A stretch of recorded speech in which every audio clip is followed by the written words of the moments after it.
Entering the Mayo Experience. Mayo Experience. Mayo Experience. Mayo Experience. Experience.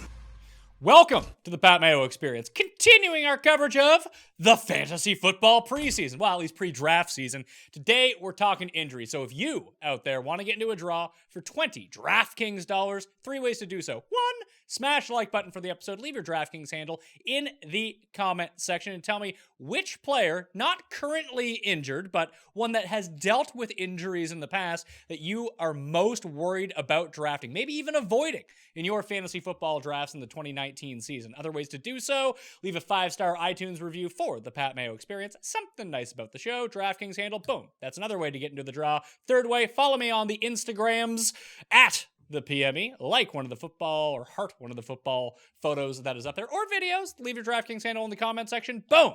You're in the draw for 20 DK dollars. Hit the description of the video or podcast or the comment section for all previous fantasy football shows. We're up to like 20 of them right now, and you can find all of my updated rankings on dkplaybook.com. We got that all out of the way. Joining me on the line from the fantasydoctors.com, it is a doctor himself, Dr. Jesse Morse. Thanks for being on, man.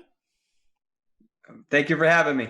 Are you ready to run through all of this? First of all, I need to tell people about the package that you're offering, because if they get it today, Wednesday, it's only going to be $5. If they get it tomorrow, it's going to be $10. So I suggest everyone go to thefantasydoctors.com and go buy it for $5. I've read through it. It is very comprehensive. So can you let people know what appears in this injury guide? Yeah, so I'm a sports medicine doctor, so I cover a ton of injuries, a ton of fractures and stuff like that.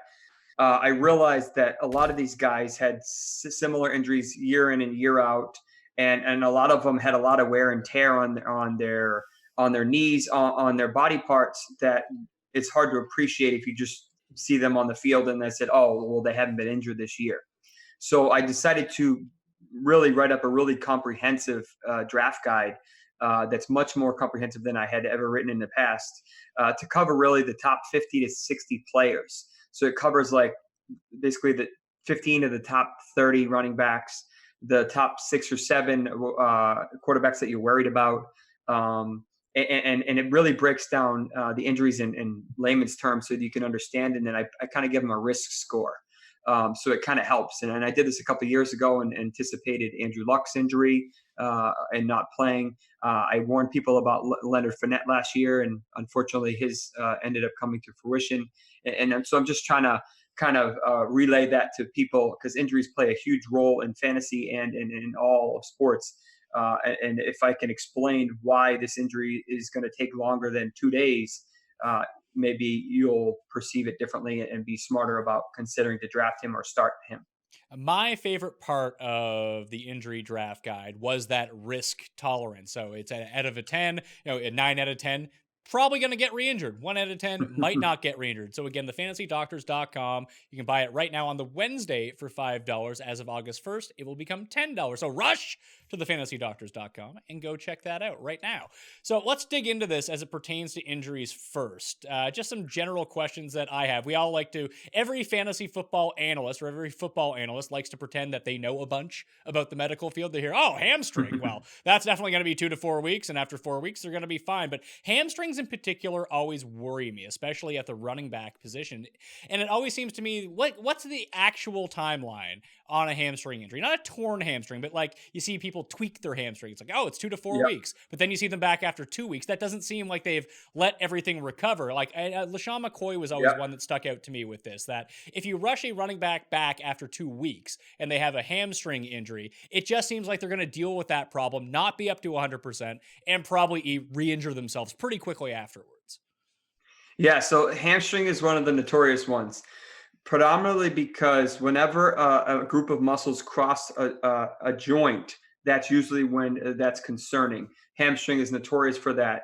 I mean, these guys train in the off season, but it's nothing like in the regular season. So you will hear about more hamstring injuries in the first 6 to 8, maybe 10 weeks starting kind of now of the season than you will at the end of the season. Their hamstrings are not firing. They're not activated like they are in full pads and full running. They may go 70%, But when you hit 100% and you haven't been hitting 100%, that muscle may backfire. And that's what happens because the muscle is weaker than the bone. The muscle tears and the bone stays where it is. The issue with hamstrings is that all these guys pretty much need them to run in any given time, except for maybe a quarterback, unless they're not mobile. So they're going to require them. Leonard Fournette is a perfect example. Last year, he probably suffered maybe a mild to moderate grade 1, which is only a little bit of a sprain, not a significant tear. Probably takes maybe 2 to 3 weeks realistically to come back, kind of shutting it down.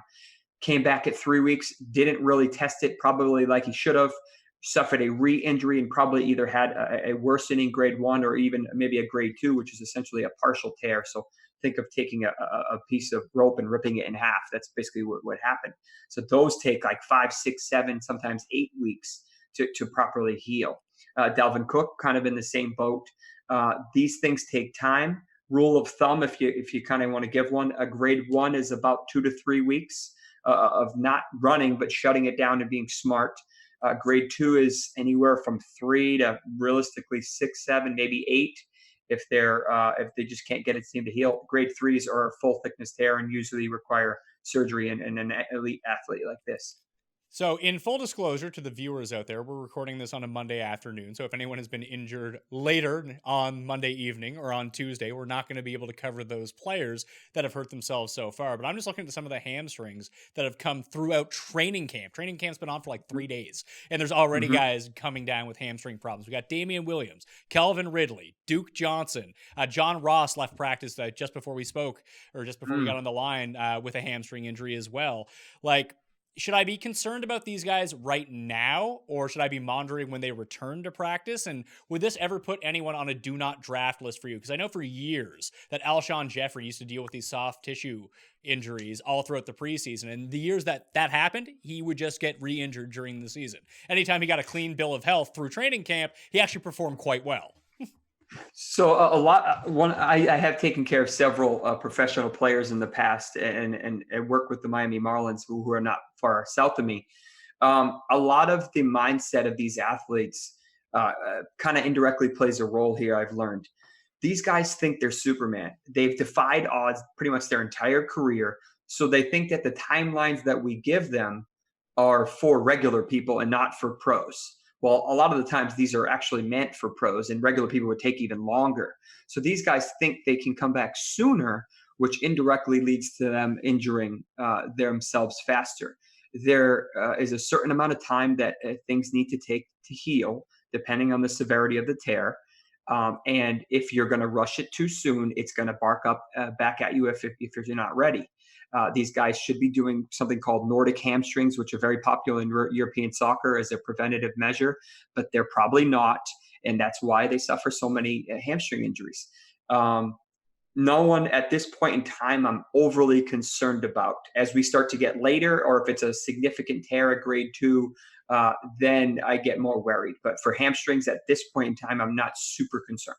All right, let's talk about the biggest injury so far of the preseason. It's AJ Green with his ankle. It does look like he's going to be out 4 to 6 weeks. At least that's the timeline that we've been given. He's falling down in drafts now. The most recent draft that I saw, like 2 days after the injury, 6th round for AJ Green. So it does look like he'll miss at least a week, maybe 2 weeks into the season if recovery goes well and he comes back fully healthy. Do you think that AJ Green is still draftable as a borderline wide receiver 1, or will this injury you think limit him?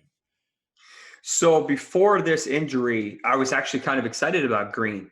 They look like they have the potential to do something better than they did last year with a new coach and Mixon looking better. Ross maybe breaking out if he doesn't tear his hamstring. But after the issue with this ankle, well, mind you, a lot of this is only based on reports. I don't have any side, knowledge or anything. And if I did, I couldn't use it anyway.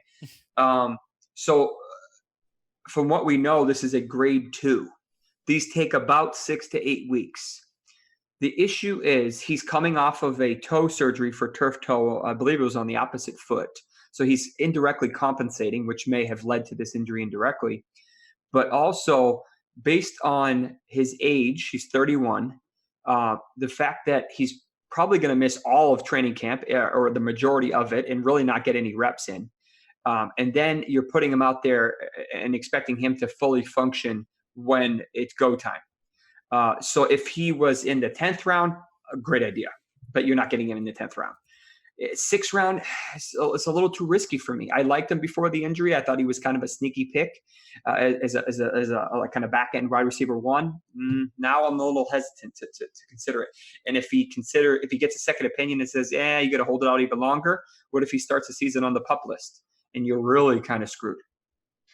So the next guy is dealing with a foot injury of some kind. I'm not even really sure what it is, but Derrick Henry is apparently in a walking boot. That doesn't sound good for a running back by any means, especially one that people are pretty torn on coming into the season. I just don't like Derrick Henry. I think he's pretty inconsistent to begin with. Better daily fantasy, better DraftKings play than probably someone you want on your season-long team. But what does this do? Like, it's a foot injury. He's in a walking boot. Is this just precautionary? Is this something we should look into? And is this something, again, that might limit him by the time week 6 comes along? So here is the issue with Henry is we don't know anything about this injury. We didn't see it happen. We don't know if it's a foot, if it's an ankle.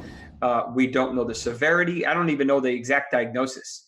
All I know, based on just experience, is that since he's in a walking boot and they're saying it's not serious, my suspicion is it's a mild lateral ankle sprain, which is your classic ankle sprain. Why do I think that? Because if it was a high ankle sprain, they would have told us and they would have been much more concerned. He probably would have been on crutches and he would have been out for 4 to 6 weeks. That's how long those take to heal. If it was a foot injury, those are almost always concerning because the foot is very brittle. And these guys are obviously going to need it with the amount of wear and tear they put on themselves. A lateral ankle injury is the most common injury in all of sports, regardless of what sport. For the most part, they heal pretty easily, but like AJ Green, they do when you hurt it enough, it does take time. The issue I have with Henry is that most of the time I play PPR and he doesn't catch the ball pretty much at all.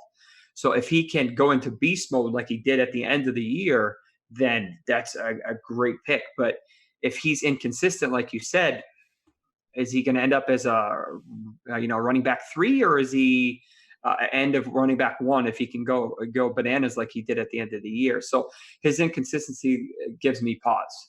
So, I mean, the inconsistency could be one thing, but is there a chance that he could re-aggravate let's say it's not an ankle, let's say it's some problem with the foot itself, like the foot would be far more concerning than an ankle, correct?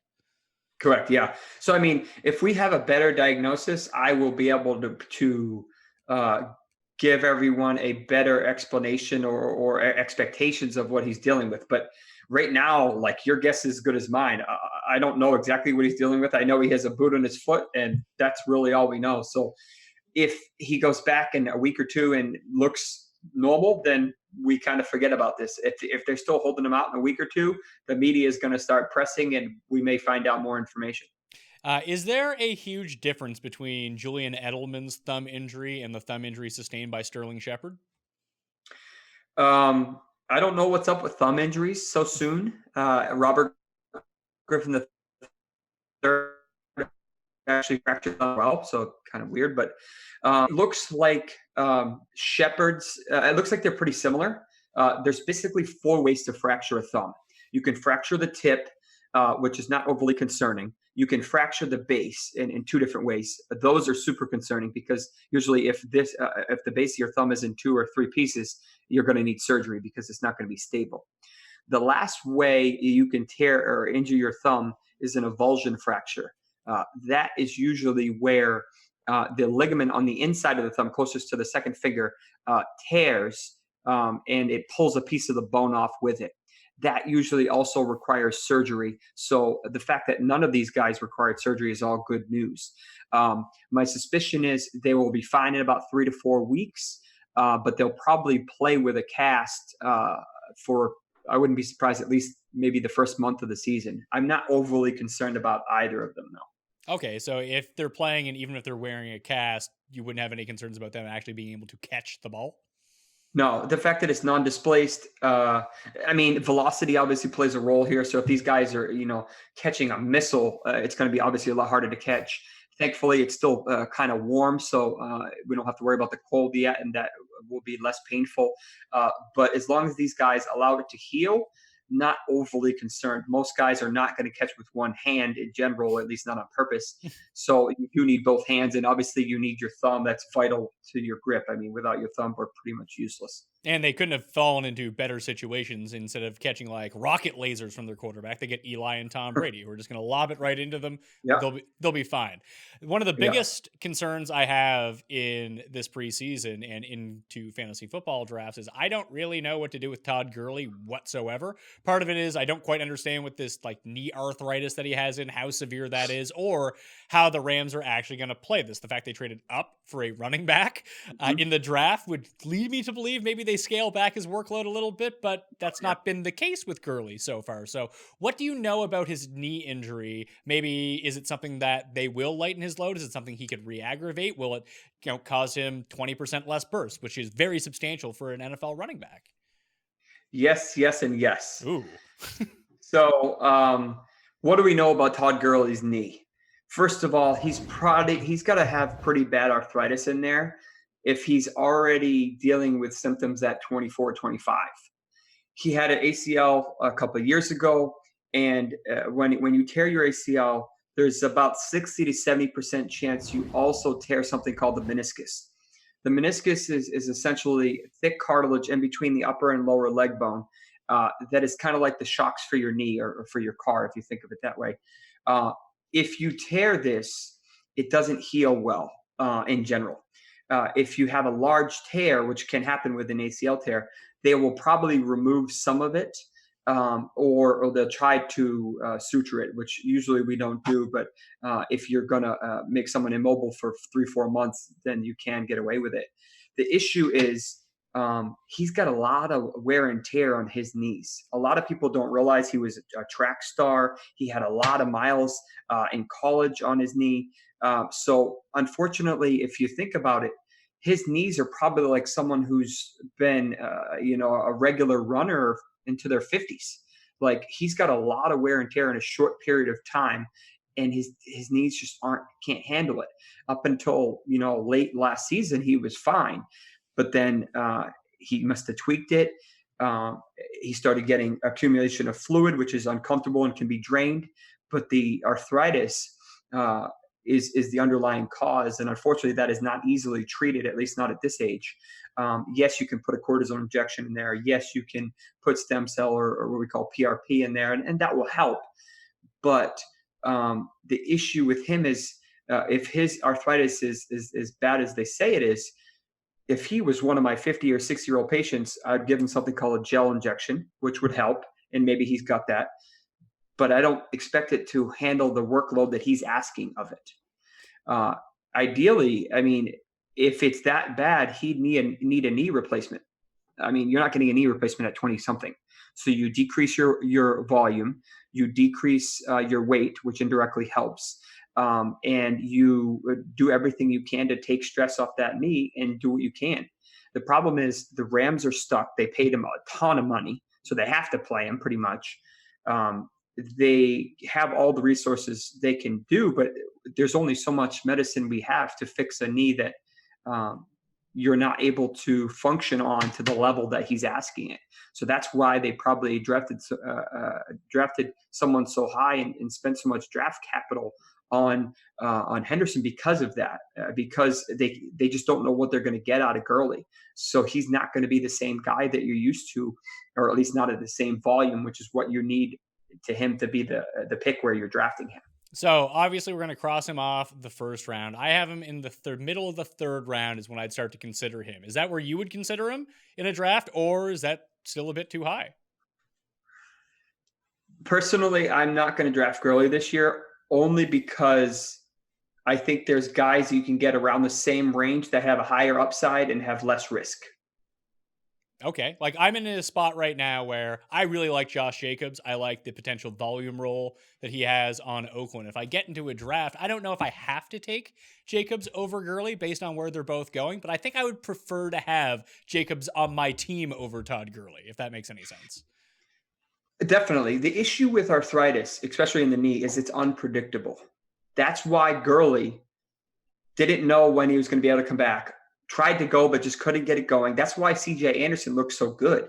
CJ Anderson is not a top 5 running back. Sorry to say, but he looked really good because the offense is a juggernaut, and he just kind of slid right in and kind of continued on. The issue is we don't know what to expect out of Gurley's knee, and neither does he. If he goes 10 games without an issue, great. What if he goes 2 games and then misses 4 games because his knee won't calm down? The uncertainty for me gives me pause, and that's why I can't draft him. Okay, so you mentioned the PRP. Is that the platelet? Is that what Rich we used plasma. is that what we used to refer to as like the Kobe Germany surgery, where they like would spin Yep. your blood in a centrifuge and then Yep. re-inject it to Yep. activate? Is that like good in the US now? Because I remember for years it wasn't. I do that at my office in Florida. Yeah, that is a completely safe and legal. Why they went to Germany is because at the time, and still applicable, you cannot alter the cells in any way. You can pull them out of the, so PRP is pulling blood out of the arm, spinning it down to the growth factor rich layer, and then re-injecting it back into whatever body part you want, shoulder, knee, whatever. In Germany and several other countries, they can alter the cells. They can heat the cells. They can add whatever they want to them, and it's legal there. Not legal here. Tyler Lockett, I think, had it last year or the year before. These guys get this a lot because it's safe, it's healthy, it's your body. We're just relocating it, and it's basically trying to tell the body, hey, I need to fix this. Get on it, because obviously it's not whatever the body's doing normally is not helping. So that's basically what the gist of PRP, which is from the blood, or a stem cell, which is from usually the posterior hip and bone marrow. That's the basis of those.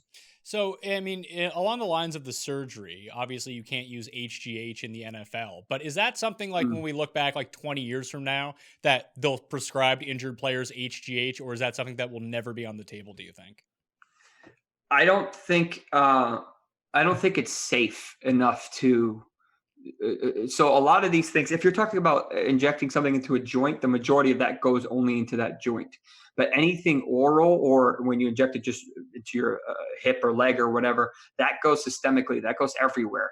And you start messing with the body's normal endocrine functions and brain functions and hormone levels. And that's when things start getting crazy and unpredictable, and you get side effects that you don't expect. So that's the issue with those, is that I don't think they'll ever be socially acceptable without a true deficiency, because of their unpredictability, and they have other risk factors that you just, regardless of how safe you want to be, you can't control them.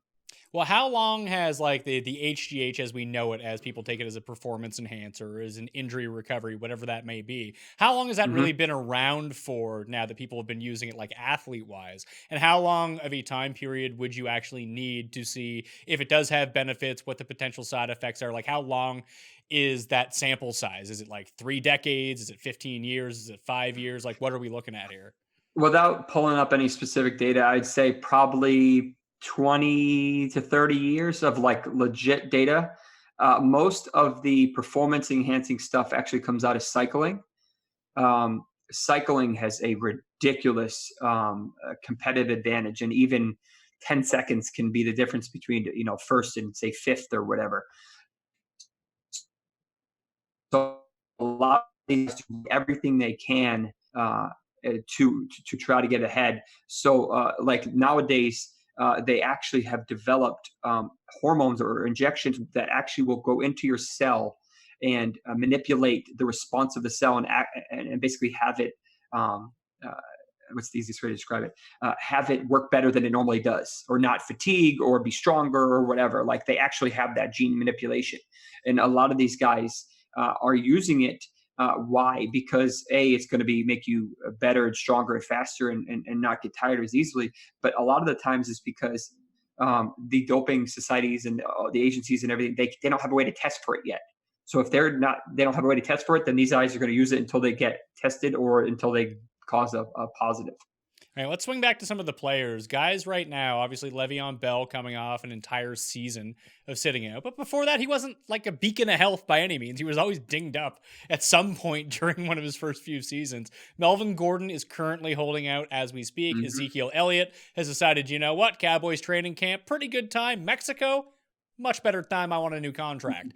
What do you see from these guys? Like a year off for Bell. You can argue it one way to say, hey, that's one less year of attrition. That's amazing news for a running back. He'll be fresh, but he also hasn't sustained full contact in over, what is it now? Almost 18 months. And if you have someone like Gordon or Zeke, if they sit out all of training camp and they try to come in fresh for week 1, or maybe they don't even sign, they don't come back to like week 3, week 4, whatever it may be, are they at a higher risk of injury, or does it work the other way that they'll just be fresher?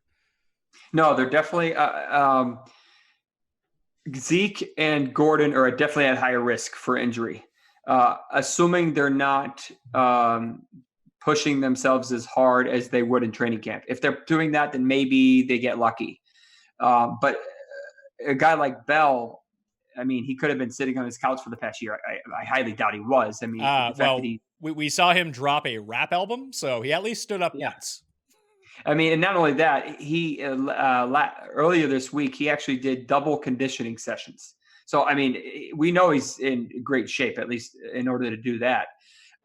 My primary concern with Bell is I think he benefited more from the offensive line of the Steelers than most people give him, credit for. He has a very unique running style, as we know. And Guice probably wasn't on board, but he didn't really have much of a choice. And the fact that Guice calls the slowest play calling, or what, he's definitely the bottom 5. That is a big deal. I mean, if he's going to run 20, 30, 40 less plays than when the Steelers run, you're going to get a lot less volume out of Bell. That's one of my main concerns with him. All right, so it's not really an injury issue with Le'Veon Bell. It's the actual offense that he's moved from. And I think that's something to be stated too, because like at the end of the year with James Conner, when Conner stepped in, he wasn't like as good as Le'Veon Bell, but fantasy-wise, he was essentially the same last season until he got hurt. Yeah, I mean, Conner looked good. I mean, I actually wrote Conner's profile, I think it was yesterday, and it's crazy what he went through. Like most people don't realize, like, he was a week away from dying before they diagnosed him with cancer, or Hodgkin's lymphoma, which is basically cancer of the lymph nodes of blood. And then he came back 4 or 5 months later and had an impressive season. And then he finally got his shot in the NFL, and he's been, the past year showed it. That kid is impressive. I know he's not probably as good as Bell, but he's good. Do you expect any sort of lingering wear and tear from him towards the end of last season? It did seem like he broke down a little bit in his first full season as an NFL starter, and we've seen the Steelers year after year after year because they're stuck like, oh, Jalen Samuel is going to be in the mix, and Benny Snell is going to come in. He's going to steal all the goal line work. The Steelers don't do that. They have one guy, and they ride that guy into the ground until he gets hurt. Then it's next man up, and they ride that guy into the ground. Do you think that Conner can stay upright for all 16 games based on his past history? Yeah, I mean, I think that I'm not really concerned about his injury history, to be honest with you. I think the Steelers are actually going to use Samuels a little more, predominantly because he was actually a tight end in college and then converted. So he's got great hands. I mean, Connor's got good hands, but I don't think they're as good as Samuel's. So, I mean, and then they're going to probably maybe use Snell as just kind of a backup, or, to give these guys a breather. But I think Conner is going to get the workload. I mean, Bell's definitely out of the situation, obviously. Brown's not going to command the same amount of targets because obviously he's gone. Juju is going to try to do as much as he can, but they're going to depend on Conner and Samuels to an extent. So I think both will be viable. All right. Are there any running backs that we haven't quite talked about? And there's extensive write-ups at the fantasydoctors.com if you want to buy the $5 package on almost like every running back that's up there, like you mentioned. But any in particular that we haven't discussed that really stand out as an injury threat that you need to watch out for coming into the season? There's 2 guys that I get questions on a lot that people are high on that I hate.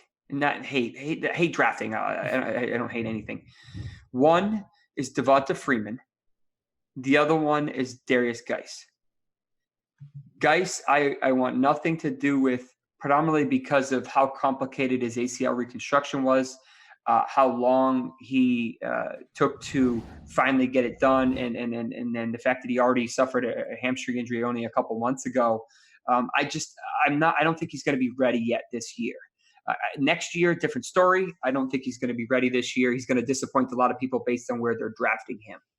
As far as the other one, and Devonta Freeman, people want to think that he's the number one running back again. I don't think he can stay healthy enough to do it. We've seen the past 2 years he hasn't been able to stay healthy. 3 or 4 years ago, he was that RB1. He was worthy of that second or third round pick. I don't think he's going to be able to do it anymore. I think Matty Ice is going to sling the ball around a lot. And I think that realistically, he is just going to kind of play second fiddle, and I wouldn't be surprised if he suffered another injury that takes him out for 3, 4, 5 games. So, draft Judge Ito Smith, and I wouldn't say you're good to go because he's not very good, but it looks like he might backdoor his way into some volume now that Tevin Coleman is out on the West Coast. Quarterbacks, I saw a Twitter clip of Cam Newton throwing the ball. He looked great. Should I be worried? Mm-hmm. No. Why? Shoulder injuries in a quarterback should scare you, Andrew Luck. But Andrew Luck's injury was completely different than Cam's injury. Andrew Luck had a labral tear, which is that meniscus kind of like in our knee, but in our shoulder, whereas Cam Newton had a rotator cuff tear or partial tear. So Cam could do stuff, but he just didn't have the strength to go far. And that's why we've seen his ADOT just plummet, and he was throwing a CMC like every other throw. He changed his throwing motion, and he was able to, I think he'll be able to be quite effective. They still may use CMC a lot in volume. They're going to hit Samuels. They're going to hit Curtis a lot, Moore a lot. But I'm not overly concerned about Cam. I don't know if he'll ever be a top 5 quarterback, but I think he'll be much better than he was last year. So you just don't think that the injury itself will limit what he's able to do? Like if there's a 60-yard pass that needs completing, old Cam can make that pass. Cam, after this, with the year off, he should be able to make that pass as well? He should, yes. I assuming he gave his surgery enough time to heal, because these take about 9 months to heal, at least. He should be okay, and he should be good. I think he's going to be more smart about it and try not to do the 60-yard passes, or at least not often. But he's also, when he changes his arm slot, kind of like a baseball pitcher, you're activating different parts of the muscle, different locations, which may decrease the amount of stress that his body is placed on it from the wear and tear over the years of throwing the ball. So, of the quarterbacks coming off of injuries, and you have write-ups for almost all of them. You have Carson Wentz, you have Aaron Rodgers, Andy Dalton, Jimmy Garoppolo. Which one of those guys concerns you the most based off their history of injuries? Carson Wentz. Really? How come? My main concern with Wentz is I don't feel like his knee is ever going to be 100% again. He suffered a pretty substantial knee injury, and everybody just said, oh, it's an ACL. His was a little more than just an ACL. He had something called an LCL, which is the lateral collateral ligament, the one that runs north to south on the outside of the knee, which is not a commonly injured ligament. Usually you injure that by getting hit on the inside of your knee, which usually doesn't happen, and then it buckles outward. Additionally, there's something called a posterolateral corner, which is the kind of back outside part of your knee that's super important. And if that is injured, and we don't have confirmation of that, but if you tear the LCL, which is part of the posterolateral corner, and your ACL, there's probably a good chance that you indirectly damage the posterolateral corner. These take at least 12, if you're lucky, maybe up to 18 months to fully heal. He returned in 8 months. I don't think it's healed. And then he doesn't have the agility. If you look at his rushing volume after, yards per carry, we'll call it, they're like half of what he did before his injury. He's not confident in the knee. And indirectly, he suffered a fracture in his back probably as a result of his immobility, which is basically probably the same injury that Derek Carr had a couple of years ago. We don't know exactly what he fractured, but that's my suspicion.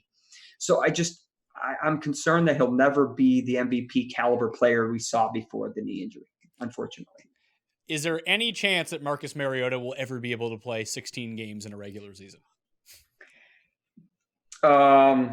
Probably not. I mean, I'm about 95% of the way completed. I was just about to finish it before we logged on. He has played a lot of his career pretty healthy. He's had a lot of banged up injuries. He's injured his MCL in his knee, each knee at least once, probably twice. I think he had surgery on one of them. He broke his leg a couple of years ago, if you remember that. This past year was a little fluky. He injured his elbow in week 1. He injured something called the ulnar nerve, which is that funny bone nerve, if you're wondering. This is pretty important in your throwing grip because it controls basically the 4th and 5th fingers. So if you can't kind of use those, then you lose a lot of your mobility and a lot of your strength and accuracy. He then suffers 2 stingers later in the year. So like, is he prone to getting more stingers, which is basically the whole right side or one of the sides of your upper body goes numb for anywhere from 2 minutes to 48 hours. Is this something that he's just prone to? I'm just concerned that something's going to come up and he's going to miss time and Tannehill's going to pop his head in and start leading the team. I mean, at least in that situation, Tannehill can throw to himself because he's actually a wide receiver. Maybe he'll get double points. I don't know. Maybe just stay off the old Marcus Mariota bandwagon this year. It seems like it's finally stopped. I haven't seen one person yet because usually there's like 3 or 4 at the back of the room being like, you know what, Marcus Mariota sleeping. no one's saying it. So maybe this is actually the year for him. I don't know. Maybe you draft him way late. Yeah, he's going undrafted, so you can just pick him up if you want to. With guys like, let's say, Kyler Murray, Lamar Jackson, Josh Allen, even Baker Mayfield to an extent, Dak Prescott. Dak has a bit of a different body build than they do. Actually, similar to Josh Allen, frankly. Like the tall, kind of strong looking, but they all run the ball so often. Yep. What sort of degree of injury risk does that put them over the Phillip Rivers of the world? So I think each of those guys is a little different. I haven't looked up Kyler's injury history, so I can't really speak to his in particular. Allen is more of a if he doesn't like his second read, or if he makes the second read, he just decides to go. He just go. Like he doesn't. It's not like, oh well, maybe I'll stick around in the pocket. Like that's his issue. Like he doesn't do his full complement of receivers, so he just goes. Whereas someone like Lamar Jackson, he's probably going to have over 1,000 yards this year, and it would not surprise me rushing, which is crazy. He is more like a Michael Vick, but I think he's much bigger than Vick. Without looking at the size, the height, and weight, I'm not overly concerned about them. Mariota, on the other hand, has had a lot of banged up injuries, and it sounds like he's trying to indirectly compensate that by increasing his weight by 13 or 14 pounds. So he is probably a little safer, I would say, or I should say higher risk, whereas the other guys are a little safer. Yeah, so just even to look at it right now, like Michael Vick was around 6 foot, and that can always kind of be fudged no matter what. Yeah. But let's say 6 foot, 210 pounds. Lamar Jackson, 6'2", like 225 pounds. So he has an extra 2 inches and extra 15 pounds on him. But he's just going to be running the ball so often. So I guess this could work one of two ways. That when you see someone like Josh Allen or even Kyler Murray, that if they do decide to take off and it's not a designed run, maybe that puts them at greater risk of actually taking an awkward hit, almost like what you talked about with Carson Wentz. You don't see a lot of people hit the inside of the leg, but if you're out scrambling around, that could happen. With Lamar Jackson, there's going to be so many designed runs that he's running behind offensive linemen, behind giant tight ends, but he's taking the full brunt of a running back type hit. He's not sliding into defenders like Murray and Josh Allen will presumably be doing when they start taking off. Yeah, I mean, it definitely adds that dual threat adds a very dynamic part to their game, but there's definitely an increased risk. I don't think there's a question. That's why running backs have probably the shortest half-lives of any player in the NFL, because they get hit so much. They get hit from all these crazy angles by multiple players at a time. And if you are going to be running the ball like these quarterbacks are, then they're going to be at increased risk of injury. Just think of all the injuries that running backs have, and you can pretty much apply them to quarterbacks if they're running the ball the same manner. Would you want your running quarterback, obviously, to be larger than to be on the smaller end of a guy? Of course, yeah. I mean, Cam. I think Cam is a running quarterback. As far as I can recollect, Cam hasn't really had any injuries. I mean, he has his shoulder, but that's a different story. That have really kept him out much. Like, he's a big dude. Yeah, and it was the same thing with Dante Culpepper all those years too. And then I believe he hurt his shoulder as well, or was it a knee injury? Don't remember now, but he was able to sustain being someone who just took a lot of shots. But he was huge. He was like 265. Yeah. Like, the guy looked like a middle linebacker. He could take a hit or two. That's why I worry about some of these smaller end guys. That's why I love Josh Allen so much. Like, the only injury he sustained last year is when he followed through and hit his hand off of a helmet. That seems more like a fluke injury than him getting too beat up to continue. Wide receivers in Denver, Deshaun Hamilton has already suffered a hamstring injury. It seems to be minor, I guess. Good thing it happened at the beginning. But then you have Emmanuel Sanders. There's all these Instagram clips and social clips of him. Hey, he's returning from his Achilles pretty quickly. It seems like it's a bit quick to be returning from an Achilles injury, though, doesn't it? Very. So here's the issue with Achilles injuries. They're really hard to come back from. The data, and there's been kind of two waves of data. There was the initial type of surgery, and the data for that was just really bad. About a little over 30% of athletes, elites, never returned to the field. Like, that was it. 70% returned, 30% just after they tore their Achilles, they can never get back.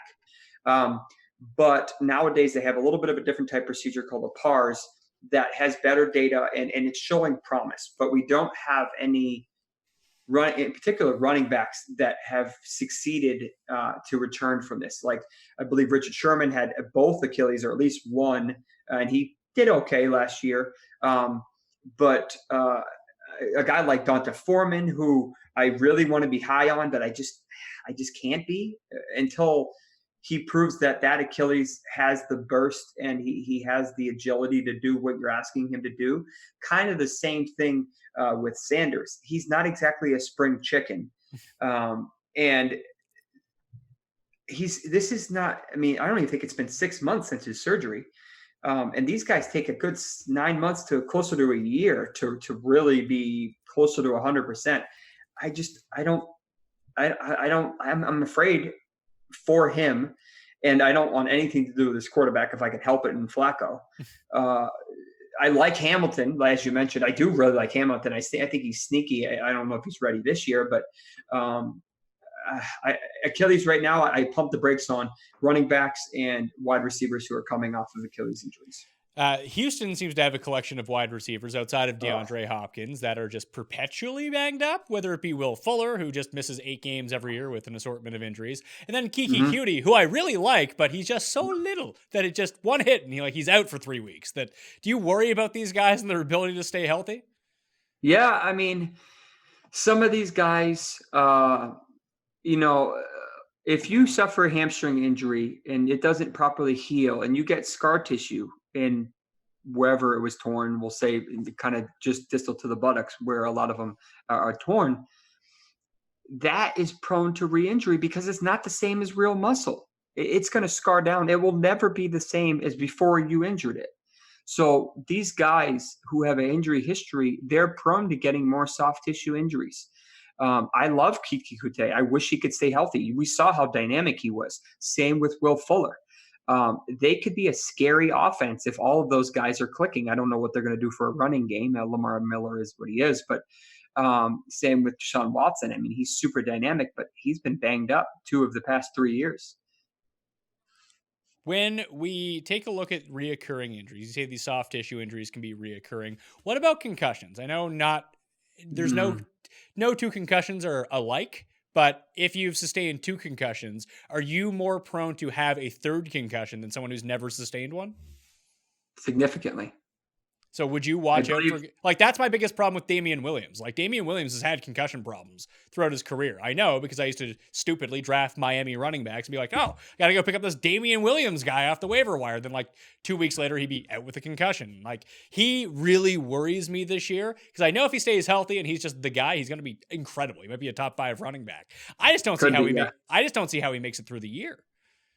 So thankfully, I should say not thankfully, I don't take care of concussions as much as I used to in training. And that's just the nature of my practice. But concussions are hard to deal with, especially in pro athletes. I've taken care of plenty of pro athletes that want to get on the field yesterday, but you can't rush a concussion. So think of a bruise to keep it as super simple as we can.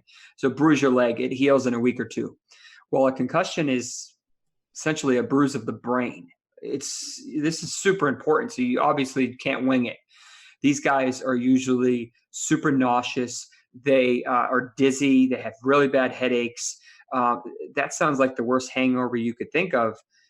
And this happens for 1, 2, 3, 4 days, up to a couple of weeks. These guys lose their balance. They can't sleep. They're really on edge. Like, all of these are just classic symptoms of a concussion. About 70, close to 80% of these resolve, at least sports concussions resolve within 7 to 14 days, which is why you see a lot of guys clear it and come back. But every time you sustain one, you're at increased risk of sustaining another one about 6 to 9 times over the next 90 days, if I remember correctly. But also, you're at increased risk for having a slower recovery. So say it took a week the first time, it may take 10 days or 2 weeks the second time if it's a similar impact. The scary part, and why we don't send players back into the game after a potential head injury, is because if you suffer a repeated head injury before the first one is healed, that's called second impact syndrome, and you can actually die because of brain swelling. So once someone sustained a concussion or presumed concussion, they usually shut them down, and there's no questions. So if we look at all the receivers and all the tight ends, we've talked through quarterbacks, we've talked through running backs to the extent that we're going to do that. Which tight ends and receivers scare you the most coming in the year? Would it be someone like Devontae Adams, who didn't crop up with a concussion problem last year, but has sustained a lot throughout the course of his short career? Thankfully, as often as he was thrown into the fire last year, he didn't sustain a concussion. He's arguably my top wide receiver in PPR. You can justify a couple people up there. OBJ, maybe. Juju, maybe. Like, Hopkins, obviously. Do Beckham's injuries scare you at all? No. As weird as I think his injuries are fluke. I don't think they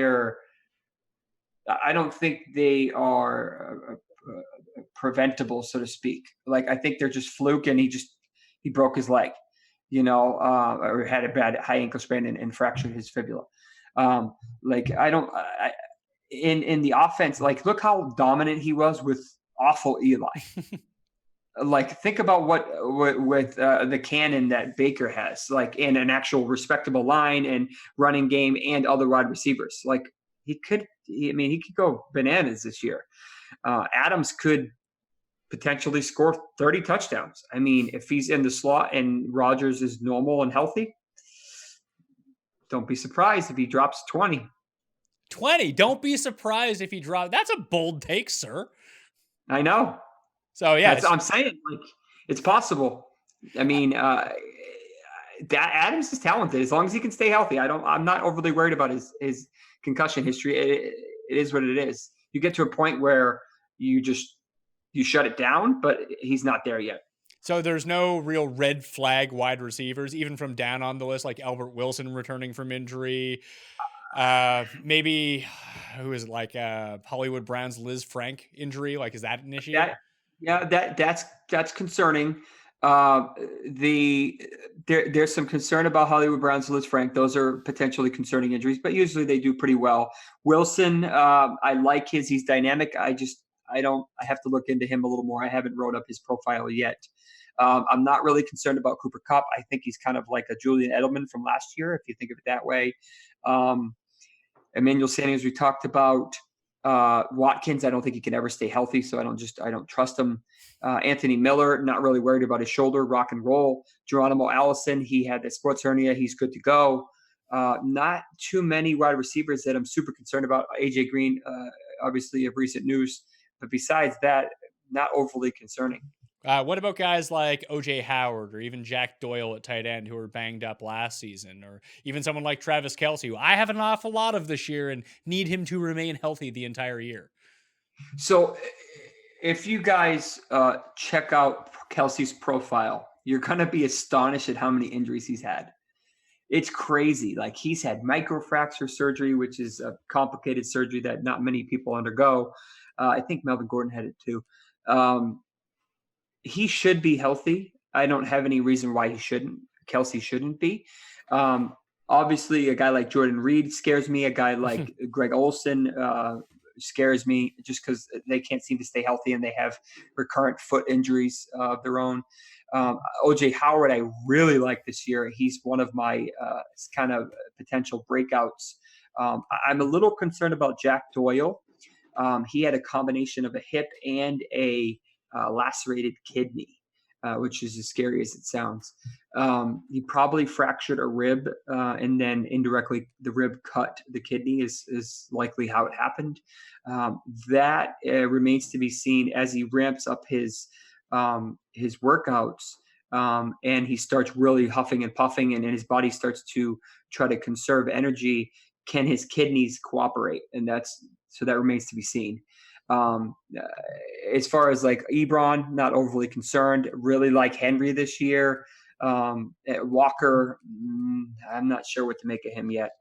All right. Dr. Jesse Morse, thank you for coming on and help us break down and learning a bit more about these injuries, especially ones that are going to be sustained in season, how long that should take us to recover. High ankle sprain, what, 4 to 6 weeks, 6 to 8 weeks?